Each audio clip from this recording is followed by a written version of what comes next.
Hey everybody, hey, this is Brother Kevin Hall Jr. and we are here at St. John's South Campus for another edition of CHRISTalk. That's right, we brought it right on back. We had a lot of wonderful feedback in the, I guess you can call a pilot episode that we did a couple of months ago. And so now we've brought it back. And we have brought on board a couple of the young people here at St. John. We've got Tasia, we've got Minister Eric Allen Frazier, and then we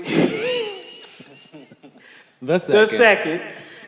We've got Brianna Thompson, we've got Brother Gavin, we've got Irvy, and it is going down, and we're just here to have a conversation.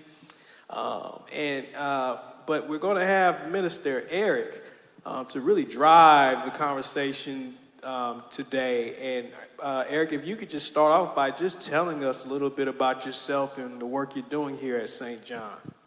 Yeah, so I've been at St. John for about 20 years, and I work with all of the different young groups that are at St. John. So every ministry that is dealing with young people. The children, which are ages 4 to 12, the youth, ages 13 to 18, and the young adults, ages 19 to 39. So my mission, my purpose is to build up God-driven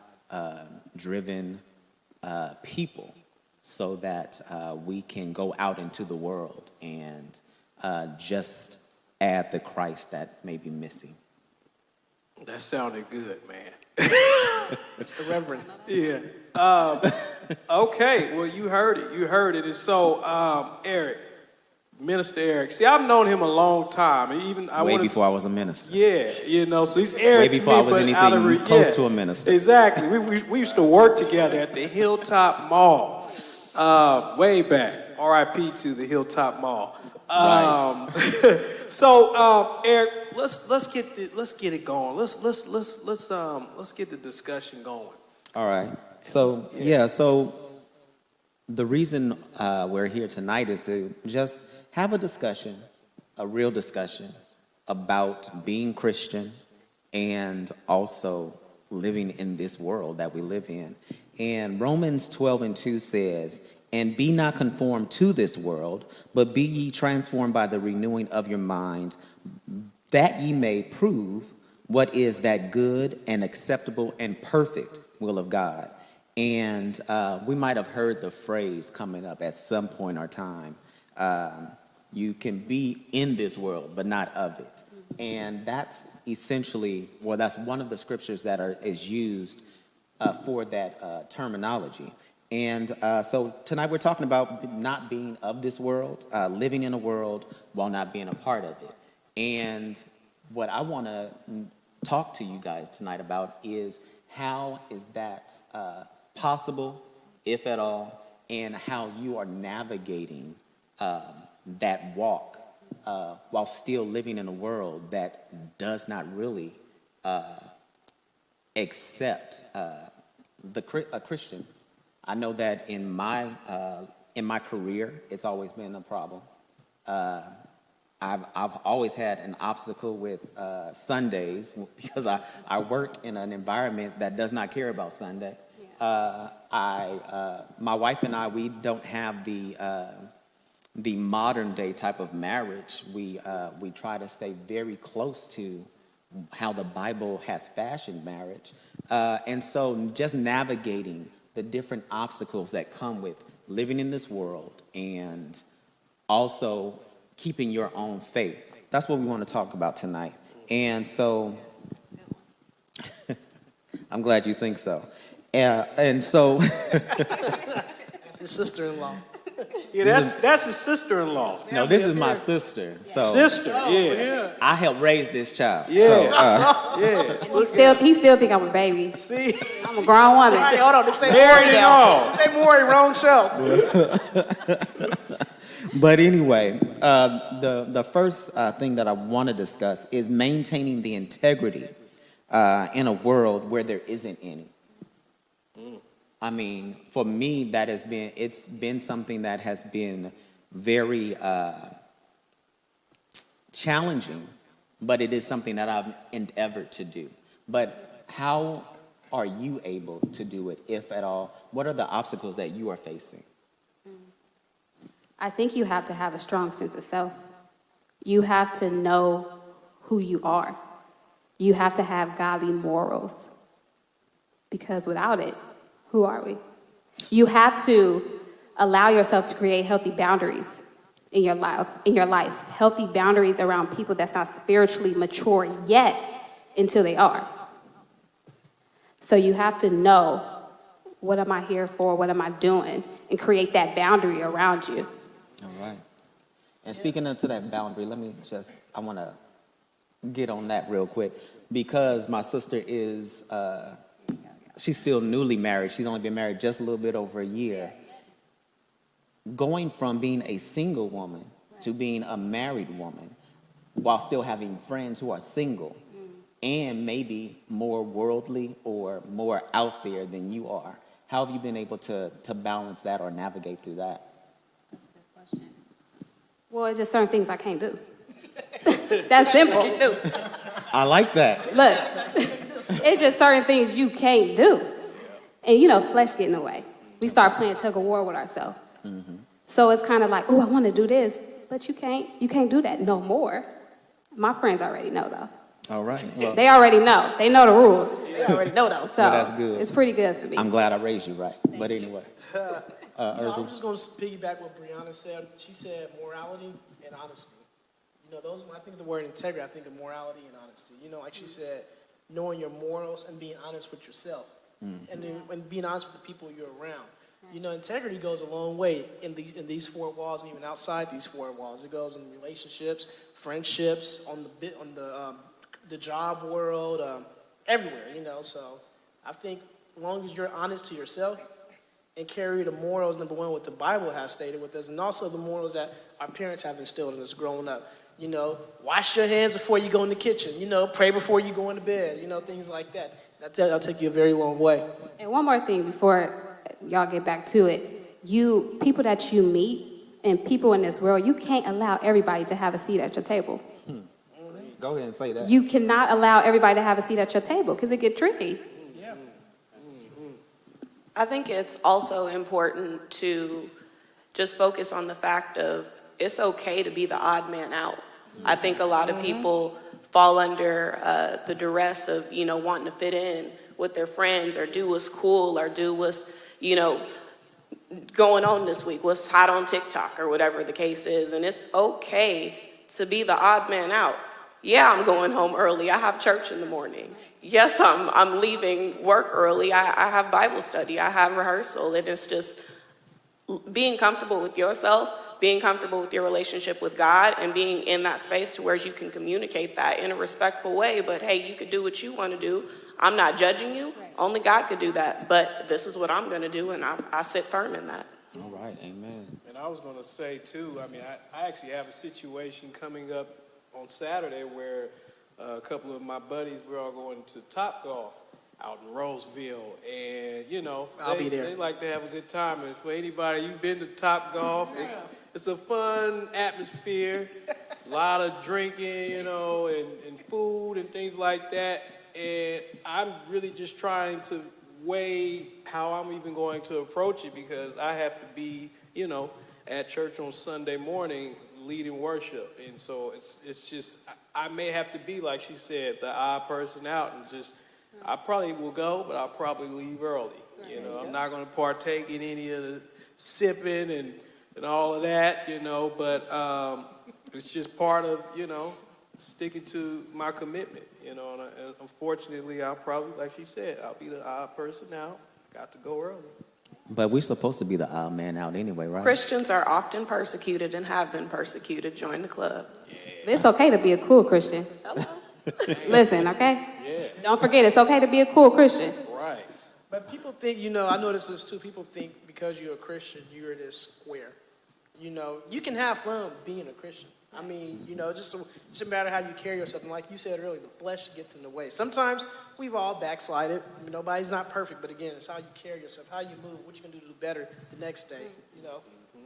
But let's be honest, it is challenging.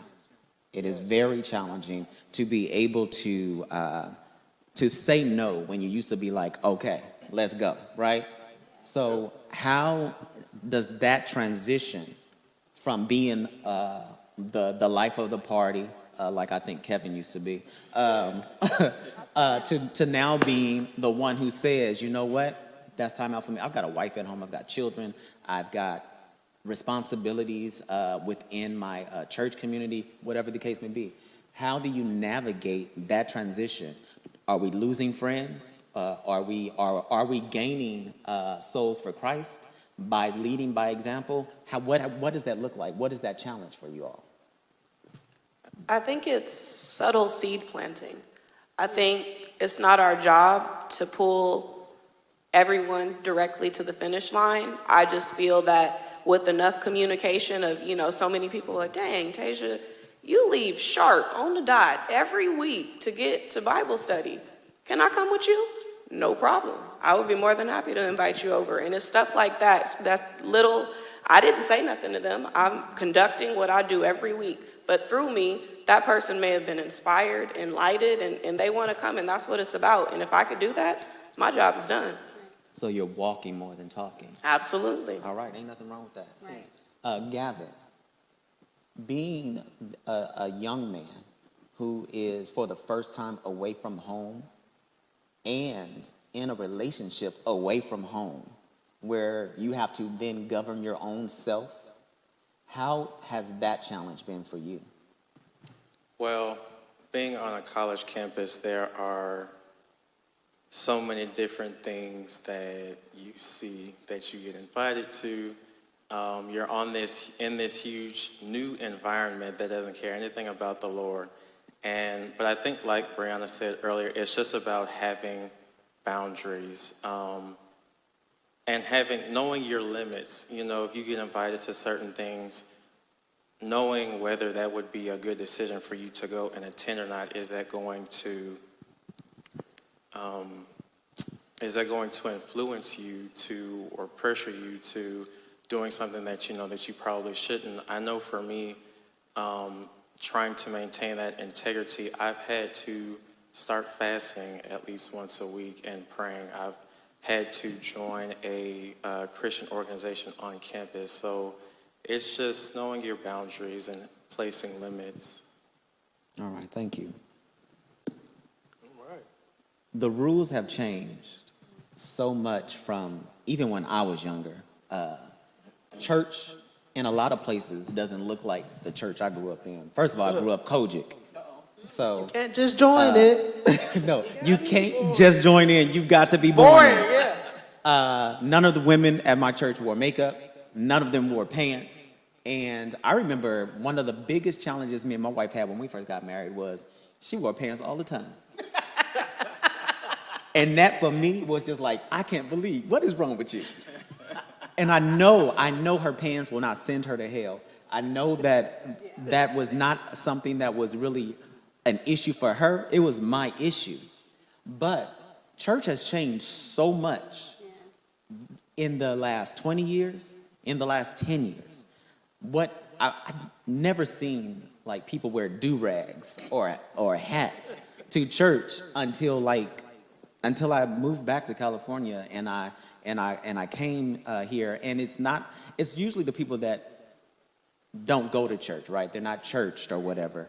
But nobody says anything. And back in the day when I was young, it's like, oh no, you gotta take that off. And for women, I remember when I was in another relationship and she was apostolic, the women couldn't come into the church without their head being covered. So if they didn't have a hat, they would give them a little doily and put it on, and they called them chapel caps, right? But now people are just moving away from all of those traditions. And there's nothing wrong with tradition, but all of the traditions that we have are not rooted in God's word, right? So how do we navigate getting rid of tradition while still holding on to those traditions that are necessary? I think, you know what, Eric? I think really COVID has taught us a lot about tradition and compromising. Primary example, when last year was it 2020 or 2021, whenever churches got shut down, churches as a whole had to figure out, okay, how do we continue with the doors physically closed? Right. And you're going all the way back to tradition and compromise. And, when I was growing up in church, and I grew up Baptist, and, I wish that they could see our pulpit, our stage right now, but the church I grew up in, you had the big king chair.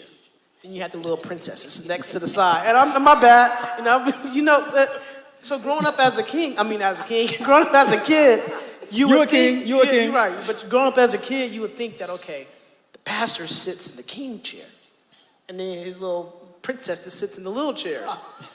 No. Wait. Who are these princesses that you're talking about? Did he have multiple wives? Well, I'm trying to the figure this princess. one out. I don't know the right words. Yeah, You're talking about the minister's chair. Yeah, okay.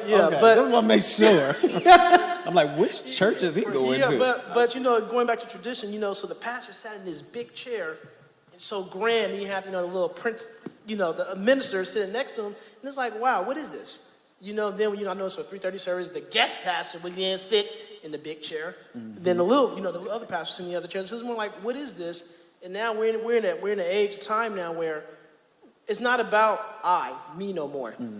It's about we're all the same, And I think, like you said, you brought the do-rags, and you said some people aren't church. We're church because we grew up in the church. But the people who didn't grow up in the church are not supposed to be church.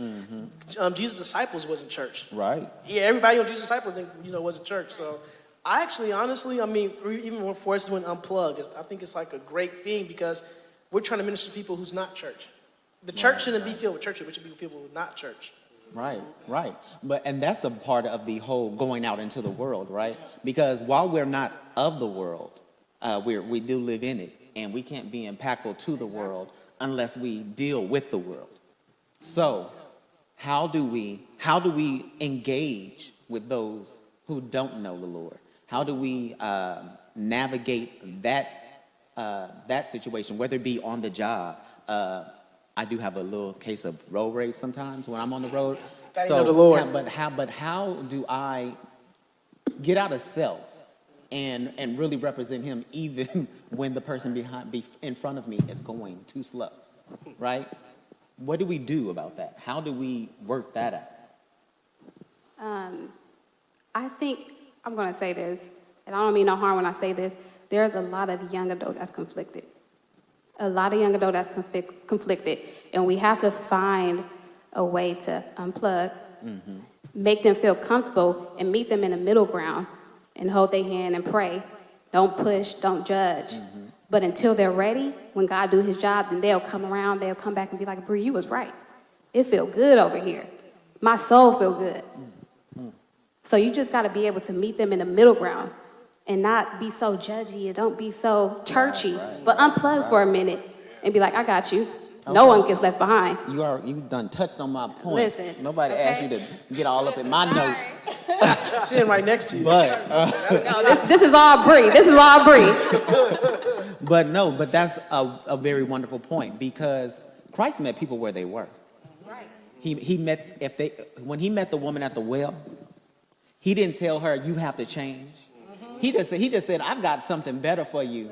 And what I have to give you is going to be so good, you're going to run tell that. Right. And that's exactly what she did. And all he did was offered it up, and she got excited. He told her who she was, but he didn't tell her, you're going to hell. Right. He didn't tell her, you need to repent. He just told her, I know who you are, this is who you are, but you have been living an unsatisfied life.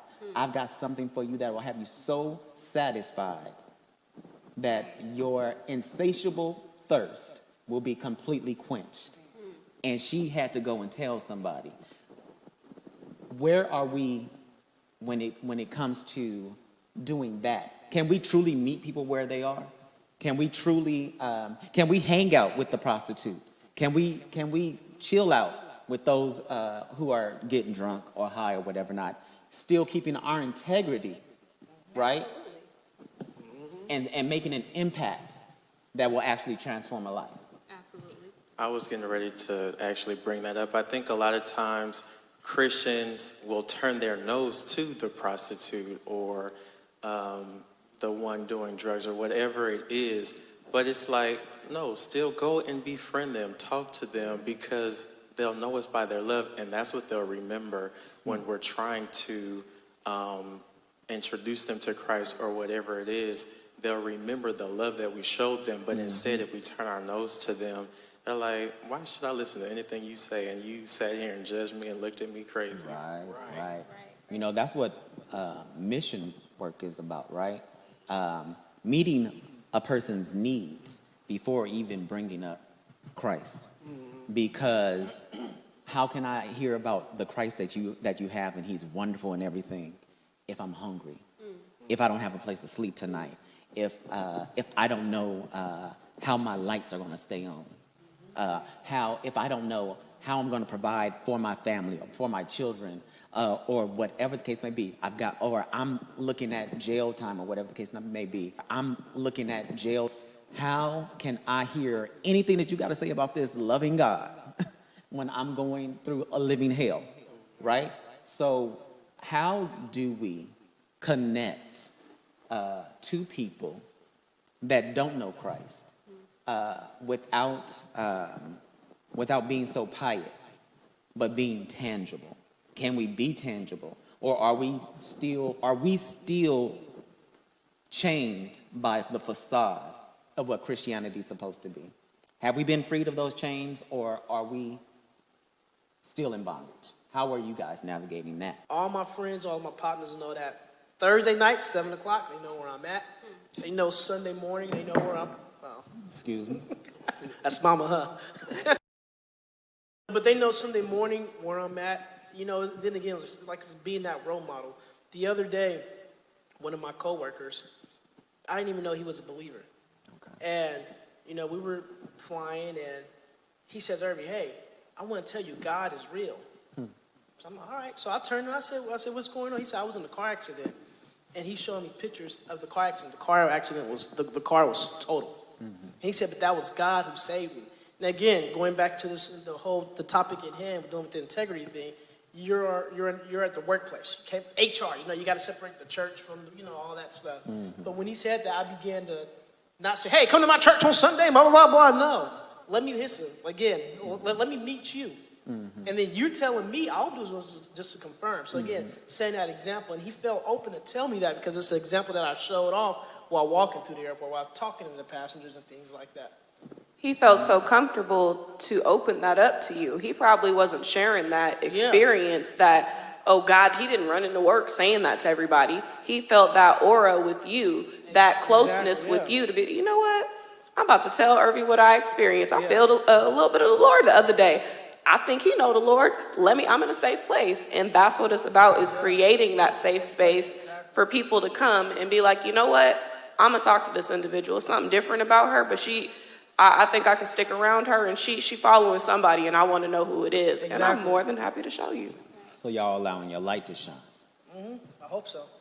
But does your light shine as brightly when you are going through your own personal hell? Talk to me about it. Yeah, I'll be honest with you. Personally, we have what's called pity. I have pity parties. Okay. How long do they last? It depends how long what I'm going through. Well, be honest. Go ahead. It depends on the situation. You know, some situations might last a week, might last a day, might last a whole year. I mean, we still humans. But the thing is that I believe through every fire, God gets us through the fire. You know, my pastor always said, don't ask God to remove the mountain, just give me the strength to climb. And lately, that's what I've been doing. All right, you put this thing here, don't remove it, but just help me get up to the top. I'm still asking to just move that mountain, please. But no, but you know, I've had enough mountains in my life. But yeah, you know. What about you, Gavin? You looking at me? All 5 of us looking at you. What was the question? You could tell he wasn't paying attention. Oh, you went on so long, I forgot. No, navigating and shining your light even when you are going through your own darkness, your own hell. How do you do that? Are you able to do that? I think for me, going through things actually, which I think it does for most people, it pushes you closer to God. All right. I remember going through things, and I was still determined on Sunday morning to get up, come serve, come worship, listen to the word, and just, that would give me what I need to keep going. I learned that God has never failed me, so why would I, when I'm going through something, turn away from him? That's what God always got me through. All right. Amen. All right, I got another question for you guys. It seems to me that not at St. John, but at a lot of churches, they compromise to fill seats.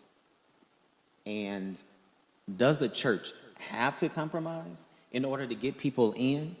Are we supposed to be bringing people in just to appease them, or are we supposed to be impacting their life in a way that brings them to God as opposed to the building? See, this edifice that we come to, this is just our meeting place. Right. But the lives that need to be changed need to be impacted in some kind of way, right? But how do we keep the integrity? How do we not compromise on what thus saith the Lord, right? And still bring people in? How do we do that? Because I see way too many times where people are just, they've got all kinds of gimmicks and enticements that to bring people in, and it's just like, they got an ATM machine, they got a coffee stand, Big screens now. That's the big. The LED wall, yeah.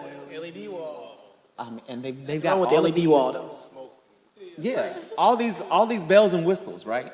But there's no real power behind any of that, and so while the compromise is happening, are lives actually being changed, or are they just simply filling seats temporarily? Because those people are going to leave once that joy has faded. Right. Exactly.